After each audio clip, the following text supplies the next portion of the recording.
Student एक नई video के साथ हाजिर हूं और आज के इस वीडियो में हम बात करेंगे इंटरमॉलिक्यूलर फोर्सेस इन लिक्विड्स।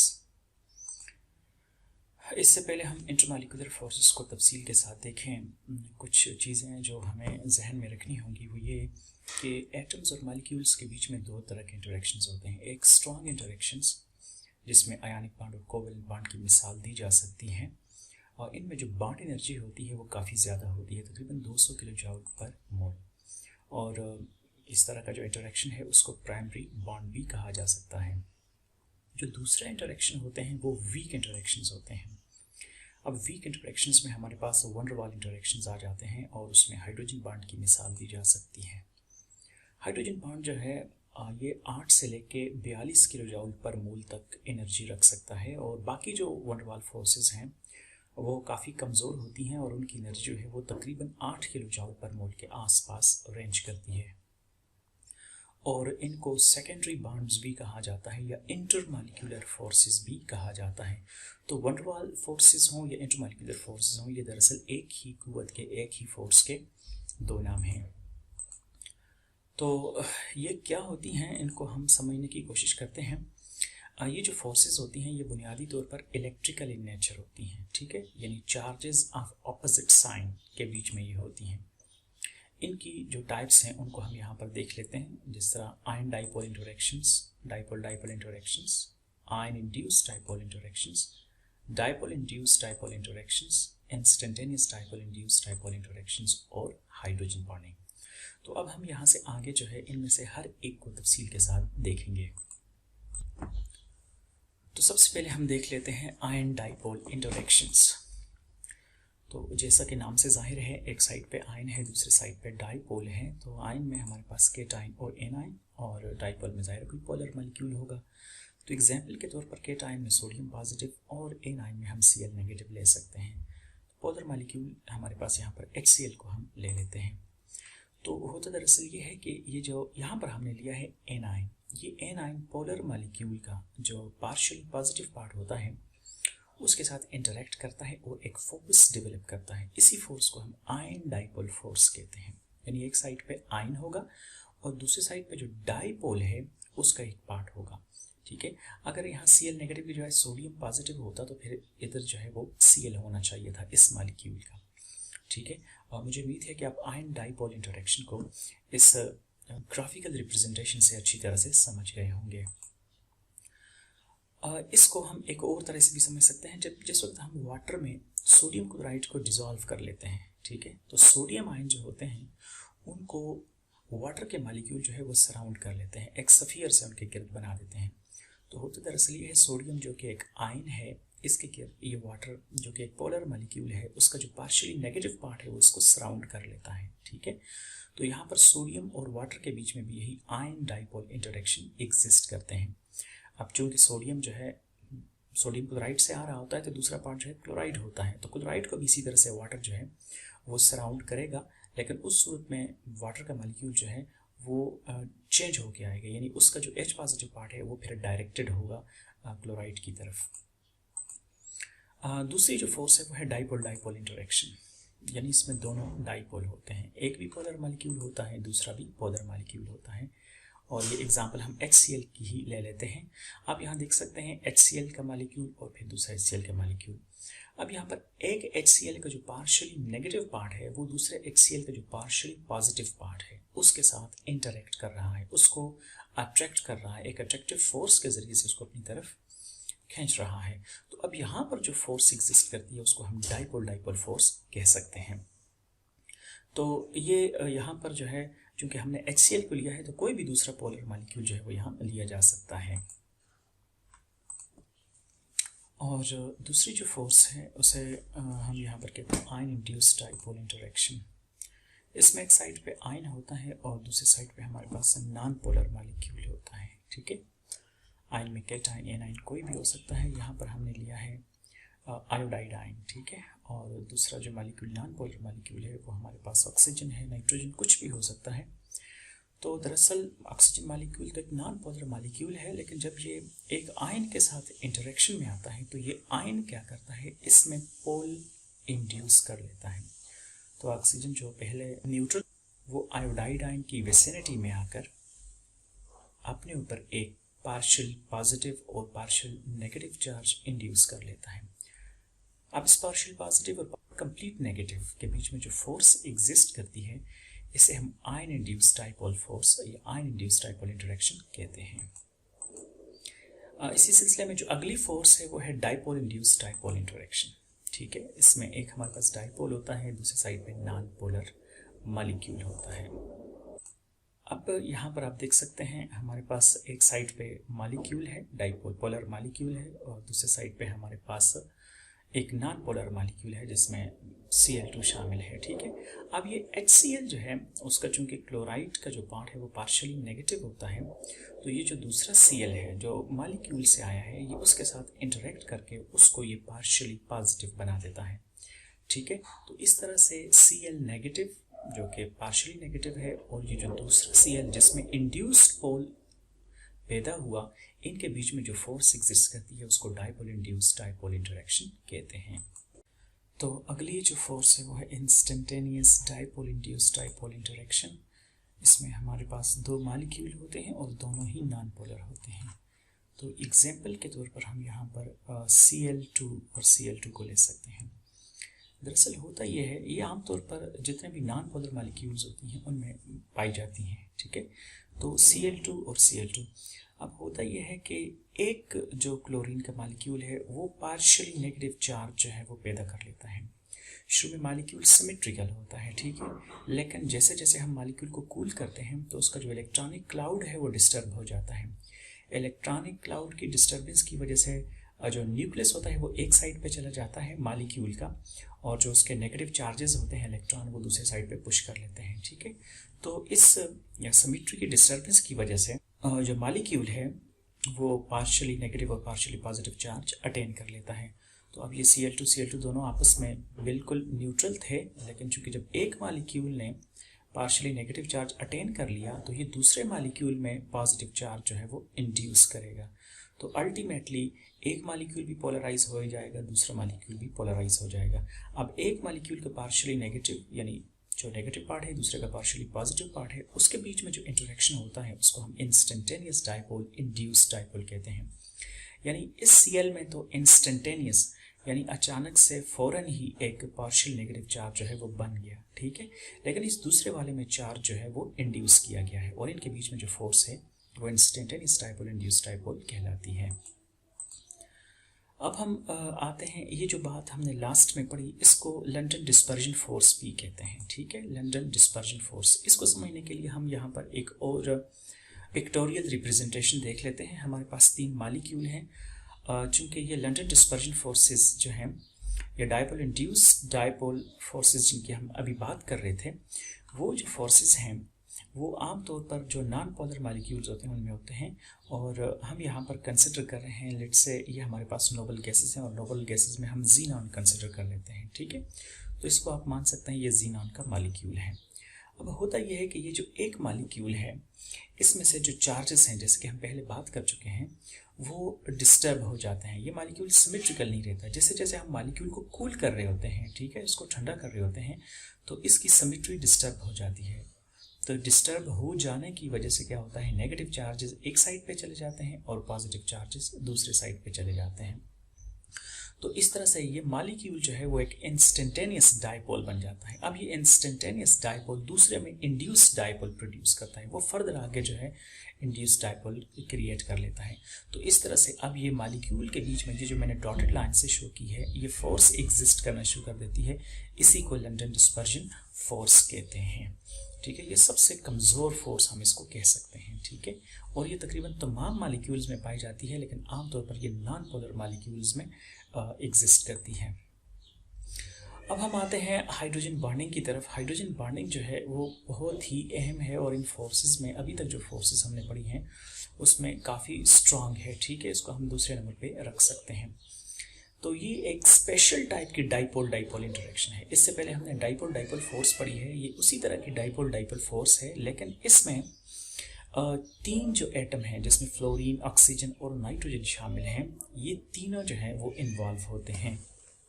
आप यहाँ देखें, वाटर के अंदर चूंकि ऑक्सीजन जो है वो हाईली इलेक्ट्रोनेगेटिव है, तो ये हाइड्रोजन से चार्ज अपनी तरफ विड्रॉ करेगा तो ये पार्शियली पॉजिटिव हो जाएगा। इसी तरह ये दूसरा मॉलिक्यूल है, इसमें ऑक्सीजन पार्शियली नेगेटिव है। तो अब एक मॉलिक्यूल का पार्शियली नेगेटिव पार्ट और दूसरे मॉलिक्यूल का पार्शियली पॉजिटिव पार्ट के बीच में ये जो इंटरेक्शन होता है, बशर्ते कि इसमें से एक हाईली इलेक्ट्रोनेगेटिव एलिमेंट हो, यानी इन तीनों में से कोई एक होना चाहिए। यहाँ ऑक्सीजन है, फ्लोरीन भी हो सकता है, नाइट्रोजन भी, लेकिन कोई तीसरा नहीं होना चाहिए, ठीक है, आमतौर पर। तो ये जो फोर्स यहाँ पर एग्जिस्ट करती है, इसको हम हाइड्रोजन बॉन्ड कहते हैं। हाइड्रोजन बॉन्ड जो है वो ऑर्गेनिक केमिस्ट्री में भी और इनऑर्गेनिक केमिस्ट्री में भी बड़ी अहमियत रखता है। हाइड्रोजन बॉन्डिंग को बुनियादी तौर पर हम दो कैटेगरीज में रख सकते हैं, एक को इंट्रामॉलिक्यूलर हाइड्रोजन बॉन्डिंग कहते हैं, दूसरे को इंट्रामॉलिक्यूलर हाइड्रोजन बॉन्डिंग। जो अभी हमने डिस्कस की वो थी इंटरमॉलिक्यूलर हाइड्रोजन बॉन्डिंग, यानी एक वाटर का मॉलिक्यूल और दूसरा वाटर का मॉलिक्यूल, दो मॉलिक्यूल हैं, उसमें एक का पार्शियली पॉजिटिव पार्ट दूसरे का पार्शियली नेगेटिव पार्ट को अट्रैक्ट कर रहा है, तो इसको तो हम कहेंगे इंटरमॉलिक्यूलर हाइड्रोजन बॉन्डिंग। ये दो सिमिलर मॉलिक्यूल में भी हो सकती है और डिफरेंट मॉलिक्यूल्स में भी। जैसे आप यहाँ देख सकते हैं, एक वाटर का मॉलिक्यूल है और दूसरा हमारे पास अल्कोहल का मॉलिक्यूल है। तो अल्कोहल का पार्शियली पॉजिटिव पार्ट और वाटर का पार्शियली नेगेटिव पार्ट जो है वो एक दूसरे को अट्रैक्ट कर रहे हैं हाइड्रोजन बॉन्ड के जरिए से। और यहाँ एक तीसरी एग्जांपल आप पैरानाइट्रोफिनोल की देख सकते हैं।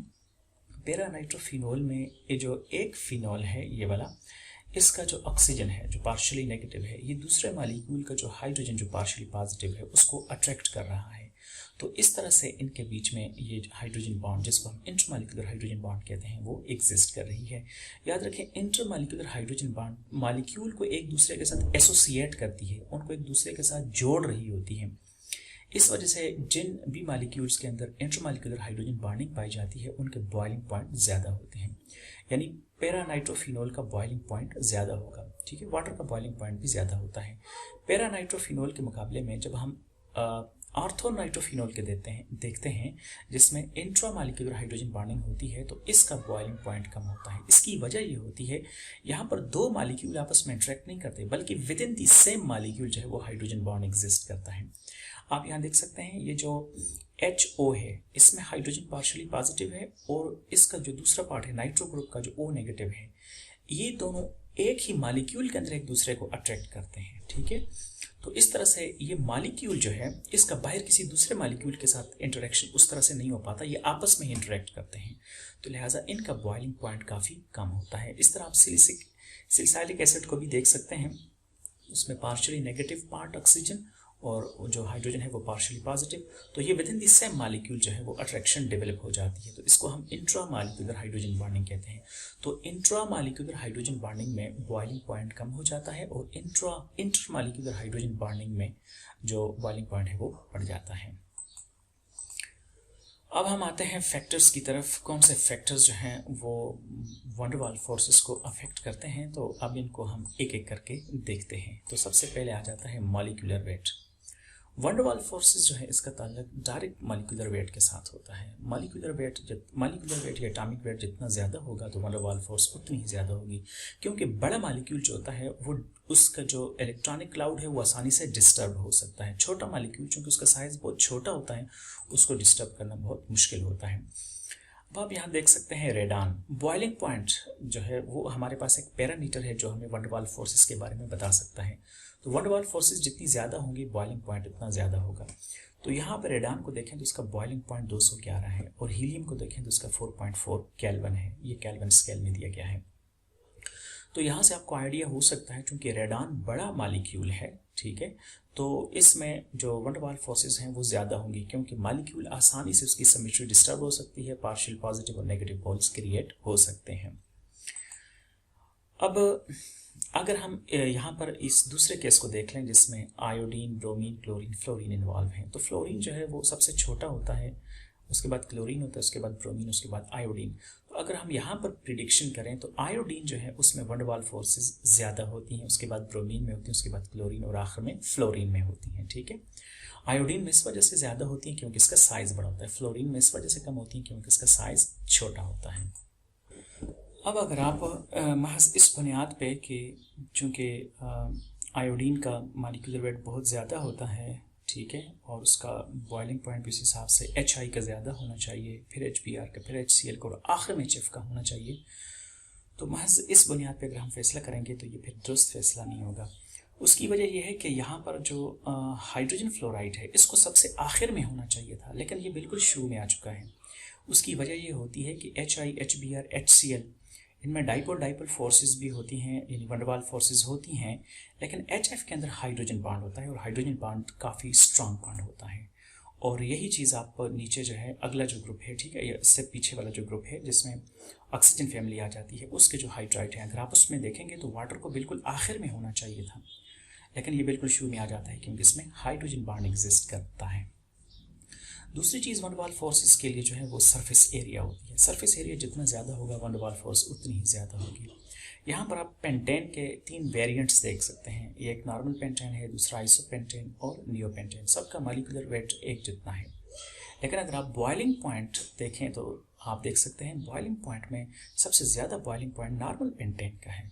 ठीक है, नॉर्मल पेंटेन का बॉइलिंग पॉइंट इस वजह से ज़्यादा है क्योंकि इसका सरफेस एरिया ज़्यादा है। इसके मुकाबले में ये जो दूसरे मॉलिक्यूल हैं इनका सरफेस एरिया कम है क्योंकि इनमें ब्रांचेस हैं। ठीक है, ब्रांचेस होने की वजह से ये सिमेट्रिकल शेप इख्तियार कर लेते हैं और ये सिमेट्रिकल शेप जो होती है उसका जो सरफेस एरिया होता है वो कम हो जाता है। ठीक है, हाइड्रोजन बॉन्डिंग, अब जो तीसरा फैक्टर है वो है हाइड्रोजन बॉन्डिंग। जो है वो अगर हम उसकी बात करें तो वो इलेक्ट्रोनेगेटिविटी के डायरेक्टली प्रोपोर्शनल होता है। यानी यहाँ पर हम इनको एग्जाम्पल से समझ सकते हैं। वाटर के अंदर जो ऑक्सीजन है वो हाइड्रोजन बॉन्डिंग में इन्वॉल्व होता है और अमोनिया के अंदर नाइट्रोजन हाइड्रोजन बॉन्डिंग में इन्वॉल्व होता है, लेकिन चूंकि ऑक्सीजन की इलेक्ट्रोनेगेटिविटी ज़्यादा होती है तो लिहाजा ये वाला जो हाइड्रोजन बॉन्ड है वो ज़्यादा स्ट्रांग होगा नाइट्रोजन के हाइड्रोजन बॉन्ड के मुकाबले में। तीसरी चीज़ जो हमने यहाँ कंसिडर करनी है वो है बॉन्ड पोलैरिटी। ठीक है, तो बॉन्ड पोलैरिटी जो है इसका मतलब ये है कि जो दो मॉलिक्यूल बॉन्ड बना रहे हैं, जैसे हम यहाँ पर देख लेते हैं लिथियम क्लोराइड, इन दोनों के बीच में बॉन्ड यानी इलेक्ट्रोनेगेटिविटी डिफरेंस कितना है लिथियम और क्लोरीन। तो इलेक्ट्रोनेगेटिविटी डिफरेंस जितना ज़्यादा होगा बॉन्ड पोलैरिटी उतनी ही ज़्यादा होगी। लेट्स से ये वाला क्लोरीन पार्ट है नेगेटिव और ये वाला जो है लिथियम पार्ट है। ठीक है, तो जैसे जैसे ये वाला पार्ट जो है, ये जो नेगेटिव पार्ट है, ठीक है, ये बड़ा होता जाएगा और ये वाला छोटा होता जाएगा तो बॉन्ड पोलैरिटी बढ़ती जाएगी। तो उसी हिसाब से जो कंपाउंड का बॉइलिंग पॉइंट है या उसमें जो वंडरवाल फोर्सेस हैं वो भी बढ़ती जाएंगी। लेकिन ये कोई रेगुलर ट्रेंड नहीं शो करता। जब हम ये बात कर रहे हैं कि बॉन्ड पोलैरिटी वंडरवाल फोर्सेस के डायरेक्टली प्रोपोर्शनल होती है तो याद रखें इसमें हम लिथियम मेटल साइड से हमारे पास लिथियम, बेरिलियम, एल्युमिनियम और मैग्नीशियम होगा और मॉलिक्यूल्स में हमारे पास हैलोजेंस होंगे और उनमें से भी फ्लोरीन को छोड़कर, ठीक है, एक्सेप्ट फ्लोरीन बाकियों को। तो यहाँ पर आप देख सकते हैं बॉन्ड पोलैरिटी, लिथियम क्लोराइड में बॉन्ड पोलैरिटी ज़्यादा होती है तो इसका बॉइलिंग पॉइंट ज़्यादा है और जैसे जैसे आप आगे चले जाते हैं बॉन्ड पोलैरिटी कम होती जाती है तो इसी तरह से जो है उनमें जो बॉइलिंग पॉइंट है वो भी कम हो जाता है। और यही बात एल्युमिनियम के जो हैलाइड्स हैं उनके लिए भी दुरुस्त है। लेकिन याद रहे कि बॉन्ड पोलैरिटी कोई रेगुलर ट्रेंड जो है वो शो नहीं करता, आप इसको स्किप भी कर सकते हैं। वंडरवाल फोर्सेस की जो स्ट्रेंथ होती है उसके ऊपर अब हम बात करेंगे। तो हाइड्रोजन बॉन्ड यहाँ पर जो है वो बहुत स्ट्रांग बॉन्ड होता है। उसके बाद जो है आयन डाइपोल फोर्सेस आ जाती हैं, उसके बाद डाइपोल डाइपोल फोर्सेस आ जाती हैं और फिर आयन इंड्यूस्ड डाइपोल फोर्सेस आ जाती हैं और इसी तरह से फिर सबसे आखिर में हमारे पास जो है वो instantaneous dipole induced dipole interaction, जिसको हम लंट डिस्पर्जन फोर्सेस भी कहते हैं, वो आ जाती हैं। वो सबसे कमज़ोर फोर्सेस होती हैं। इसके एक प्रैक्टिकल डिमॉन्स्ट्रेशन आप लोगों ने घर में देखी होगी। ये जो लिजर्ड्स होती हैं ये दीवारों के ऊपर चढ़ जाते हैं या छत के नीचे जो है ये चलते हुए नज़र आते हैं। तो दरअसल ये भी इन वंडरवाल फोर्सेस को अप्लाई करके ये काम करते हैं। इनके जो पाँव होते हैं उनके अंदर वो छोटे छोटे हेयर्स होते हैं और उन हेयर्स में जो मॉलिक्यूल्स होते हैं दरअसल वो वंडरवाल फोर्स के ही ज़रिए से अपने आप को ऊपर अटैच करते हैं छत के साथ या दीवार के साथ। तो दरअसल थ्रू एवोल्यूशन इन्होंने ये चीज़ लर्न की है और इसको प्रैक्टिकली अप्लाई करते हैं। बहुत शुक्रिया देखने के लिए।